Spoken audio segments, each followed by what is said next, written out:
Yeah, I'm about to give it. Okay. Get it between you. We'll just put this on the sheriff.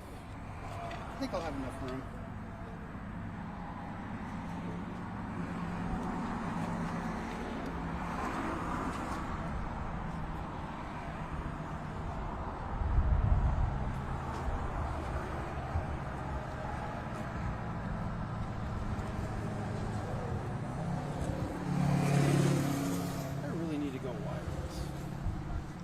Oh, wireless with it? Yeah. Helps. So much for the county. Oh. What's wrong with these? We're like, really? Yeah, I think so. I was gonna say apparently the judge had some $1,000 lights for her press conference earlier this week. That's what I heard. On her what? Her the press conference she did on Friday. Apparently the lights that she set up on either side apparently cost $1,000 each. So I don't know if that's her money, county's money. I don't know. You gonna go right here? Yeah, I'll get right there. Okay. The initial over service, number 10, did you say? 919. The second one? 10, around 10:35.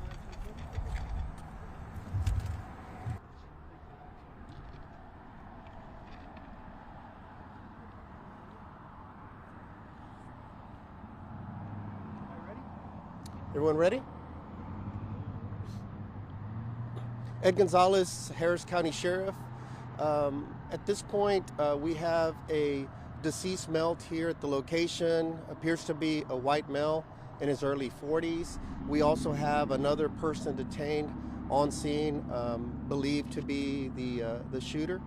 And so what we know at this point is that early this morning at approximately 9:15 a.m. approximately, we received a call for service at this location, basically in reference to a suspicious male that had come into the church parking lot. I think had approached one of the members and had shared some kind of vague words that somehow his mother was previously involved at this location or with the church, and that today was going to be the day, and referenced the pastor. Not specifically, but just said today was the day and referenced the pastor. The responding unit attempted to locate the individual, but the person had already fled the location. At some point thereafter, church members or someone here at the church alerted another person about what had occurred, and the person came over here to just assist and see what was going on. And upon arrival, the person that had initially came here and made that so-called threat was still on the premises driving around. The male, here and described as the shooter, approached him from the rear and was parked maybe 20 yards away. When the preliminary information we have is that the male exited the vehicle, began running towards the male that came here to assist. At that point, it appears too that he was carrying some kind of a vape stick on him, small vape stick in his hand, made a run towards the second individual, at which time the second individual allegedly fired at least 2 shots with a long gun towards the male that was approaching, running towards him, and the male fell and collapsed there and was subsequently pronounced deceased at the time. At that time. So that's the initial information that we have here at the scene. Obviously, still interviewing witnesses. We're told there were approximately anywhere between 50 to 70 members inside the church at the time when this happened. No injuries sustained to anyone else, just that individual. We will work with the Harris County Institute of Forensic Sciences to gain additional information. And obviously make a positive identification.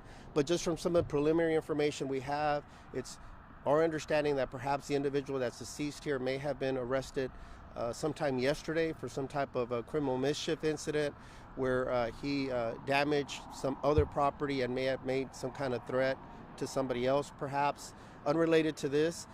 He was arrested, but it appears if it is the individual that we believe, then that person was released sometime early this morning from jail, and then obviously this has transpired here today.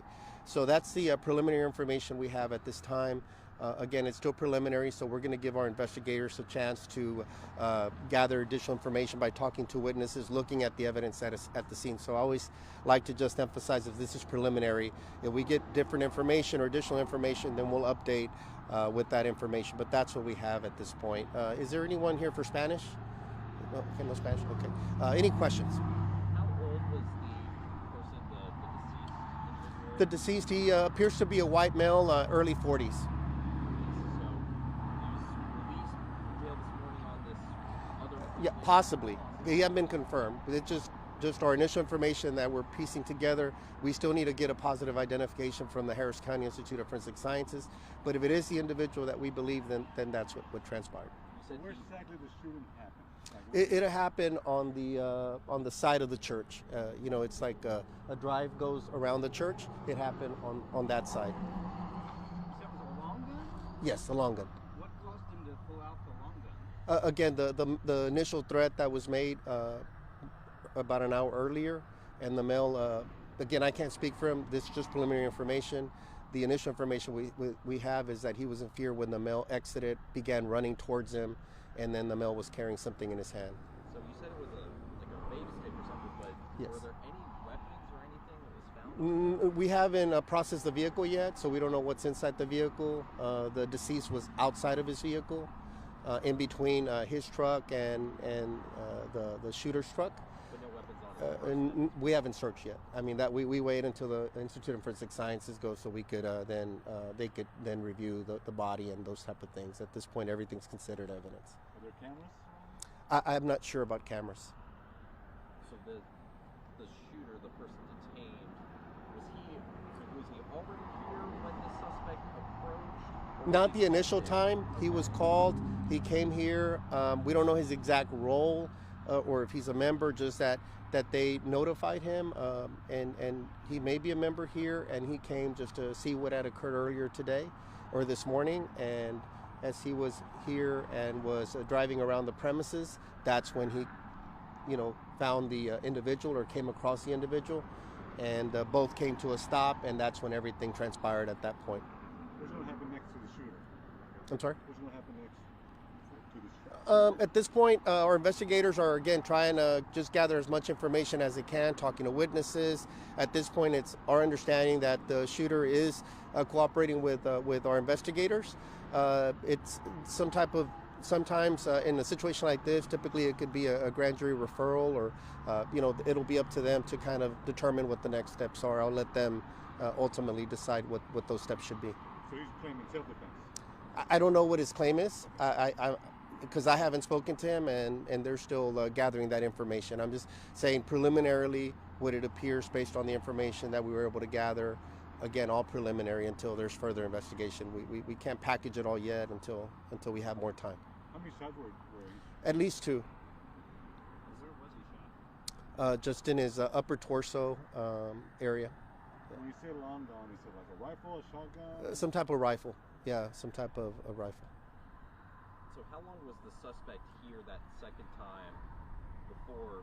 So like this shooter, he arrives, and then is it like just within a couple seconds he sees the guy? I'm not sure how long, if he was already here when the male returned a second time, or if the male was here first and the shooter arrived there and after. But it seems like it may have happened pretty quickly, and so, but we don't have that exact timeline here as far as who was here first when the shooting actually took place. Yeah. Was the church services going on at the time of the... Yes, I don't know if they were within services or what, other than there were approximately 50 to 70 people inside the church at the time. And you said there was witnesses outside too? I don't know if they were outside or listened to the disturbance or the shooting and looked outside after that. Again, I don't know the sequence of all those events yet. That'll be part of our investigation. How are the rest of the church members? Are they okay? Just from a quick look, they appear to be shaken up, but I haven't had a chance to talk to any of them. In particular, we're going to let the investigators obviously determine who they need to talk to first, but they appear to be shaken up just from my observations. And no one from the church knew this individual Yeah. back, right? he approached a person this morning. I didn't get any indication that that person knew the person, but I don't know if somebody else inside the church may be familiar with this person from a previous interaction, or again, if it's the same person that came in earlier this morning, he referenced that somehow his mother was involved here. I don't know if as a churchgoer or with the property, or it was very vague, and so I don't know what his connection may have been to this, if any. And if it is the same individual that I referenced that had been arrested yesterday, it's possible that there could have been some type of mental situation developing or deteriorating since yesterday. So that all that's unknown. It'll just be part of our individuals. So we don't know his identity at this point in terms of it being confirmed. So if there's other family members involved, for everybody involved, these situations can be very traumatic. Our condolences go out to the family members as well, and anybody that's affected by this loss, and obviously to this church community that's very shaken. And it's tragic that these type of things can occur anywhere, anytime, here Sunday morning outside of a church service. So it's very tragic. Okay. Thank you.